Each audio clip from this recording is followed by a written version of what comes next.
Alors on va démarrer un 360.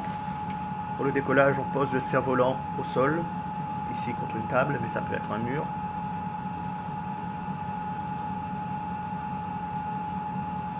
On recule pour tendre les lignes. On vérifie que les poignées ne sont pas retournées et qu'il n'y a pas de tour. Quelques pas en arrière, un coup pour faire décoller, rotation. Le cerf-volant part sur la gauche et le cervoliste doit reculer en pensant aller vers la droite.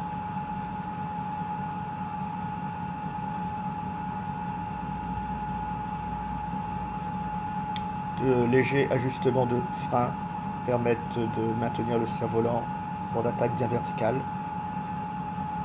Exercez-vous à jouer sur les freins afin de bien sentir cet équilibre. Le vol en biais permet de maximiser la portance et de limiter le recul nécessaire. C'est la position naturelle du Revo quand on commence à essayer de faire un 360.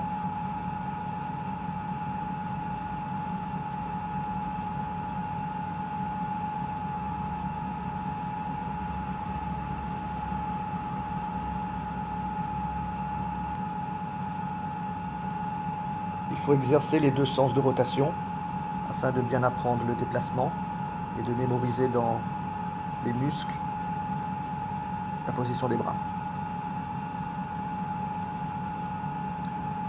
Un 360 est un équilibre entre la vitesse de recul, la compensation et la dose de frein.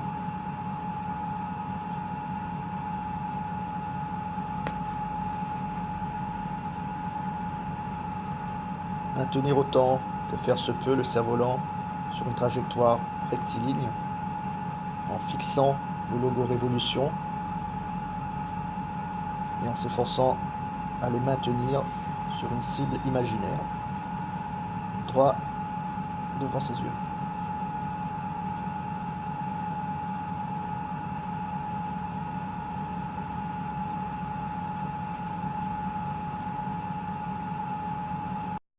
Bon, là, ce qui nous manque, c'est un peu de pouvoir On va s'exercer à faire monter le cerf-volant en rompant l'équilibre, tout simplement en augmentant la vitesse de recul. On ne va pas modifier la compensation ni la dose de frein, mais uniquement en reculant plus vite.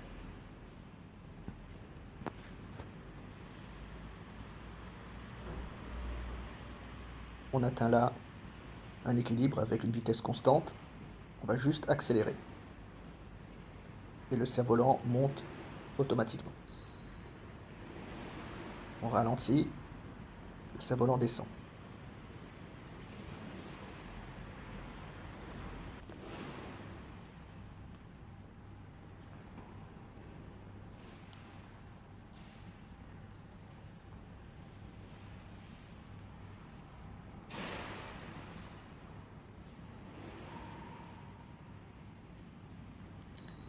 On peut aussi augmenter l'altitude du cerf-volant en jouant sur la compensation.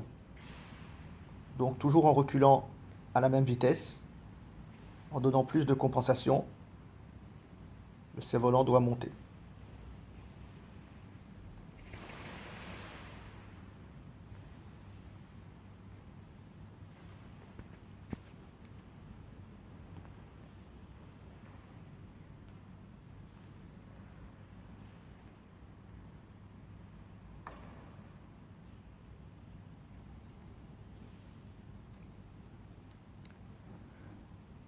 Si la vitesse de recul est vraiment trop basse, trop proche de la vitesse de décrochage, augmenter la compensation ne suffit pas.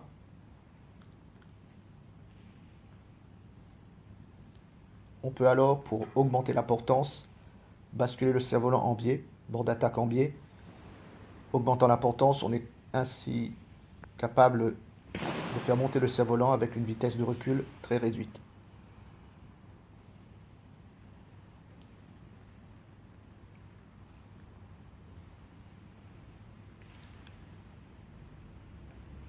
Ces trois techniques afin de faire monter le cerf-volant, augmentation de la vitesse de recul, compensation, augmentation de la portance en mettant le cerf-volant en biais, doivent être maîtrisées afin de